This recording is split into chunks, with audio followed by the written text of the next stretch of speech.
मंत्री चंद्रकांत पाटील यांच्या हस्ते भोर नगरपालिकेच्या भाजपाच्या उमेदवारांच्या प्रचाराचा शुभारंभ पार पडला। यावेळी झालेल्या सभेदरम्यान बोलताना चंद्रकांत पाटील यांनी केलेलं वक्तव्य चर्चेचा विषय ठरत आहे।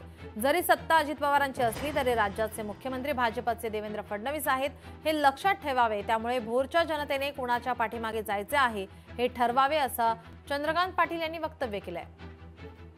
आता विरोधी मंडळी म्हणाले की आम्ही पिण्याला पाणी देणार आहे, तर त्यांचं सरकार असलं पाहिजे ना। जरी समजा इथे अजित पवारांचं सरकार असलं तरी मुख्यमंत्री देवेंद्र आहेत ना। त्यामुळे अजितदादा राज्याचे उपमुख्यमंत्री आहेत, पण उपमुख्यमंत्री आहेत, मुख्यमंत्री देवेंद्र आहेत। त्यामुळे मला असं वाटतं की देवेंद्रजींना मतदान करायचं की अजितदादांना करायचं, तर सगळे आम्ही ताटात वाटीत आहोत हे मान्य आहे, पण देवेंद्रजींना मतदान करायचं असं आपण निर्णय करा, असं आवाहन करतो। लोकशाही मराठी ऐका, पहा, जागरूक रहा।